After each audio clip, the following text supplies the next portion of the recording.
nous allons aborder aujourd'hui la question des relations que la philosophie entretient avec ce qu'on a appelé ici même le mode de connaissance dominant. Quand je lis le mode de connaissance dominant, c'est-à-dire c'est la science. Vous êtes d'accord avec moi que c'est aujourd'hui, par la science, que l'homme moderne cherche surtout à comprendre le monde dans lequel il vit, et c'est par cette même science que l'homme peut répondre à certaines questions qu'il se pose. On est d'accord? Maintenant, dans ce travail de comparaison, il s'agira de voir qu'est-ce qui fait la particularité de la philosophie et qui permet surtout de distinguer la philosophie de la science. Maintenant, il faudrait commencer par lever quelques équivoques.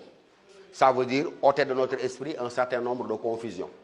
On a l'habitude dans le vocabulaire courant de considérer que la philosophie est une science et par conséquent de faire comme si on pouvait interchanger les termes de philosophie et de science. Ça veut dire tout donne à penser que pour la plupart des gens, la philosophie est la science et la science elle-même pourrait être de la philosophie.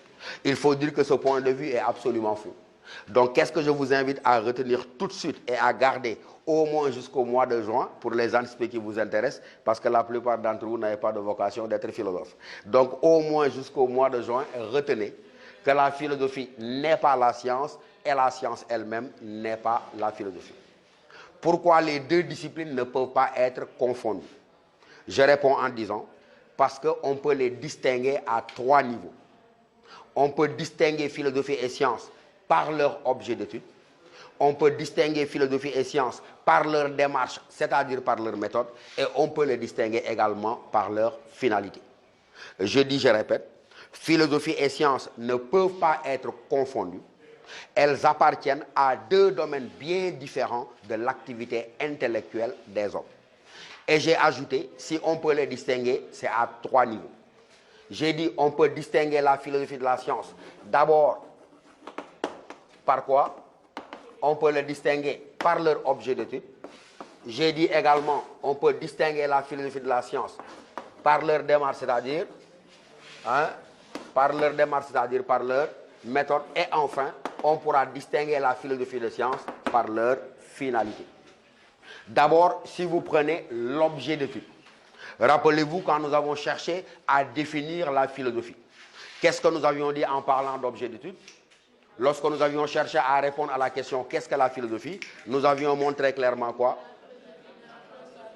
Que la philosophie n'a pas d'objet d'étude qui lui soit propre. Nous avons dit que la philosophie, elle tente de comprendre la totalité de l'expérience humaine.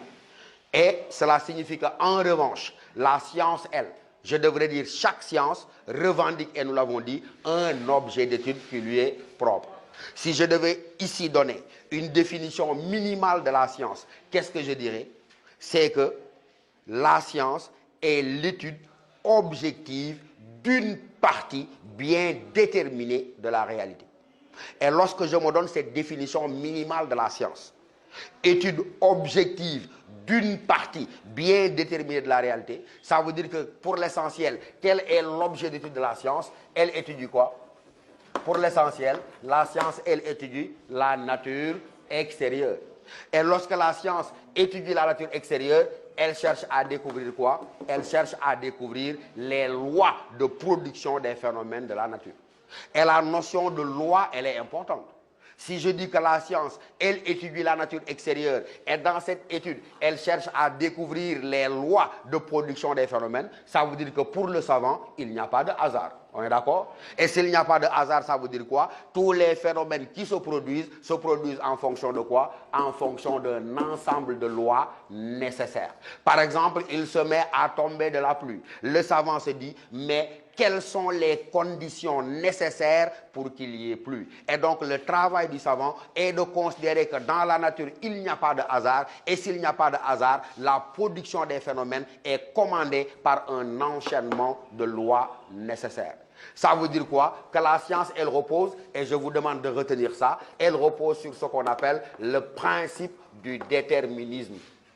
Et disant que la science repose sur le principe du déterminisme revient à dire quoi? Que les phénomènes de la nature se produisent, mais comme je l'ai dit, en vertu d'un enchaînement de lois. Et je vous ai dit, le travail du savant, c'est de mettre à nu, de découvrir les lois de production des phénomènes de la nature.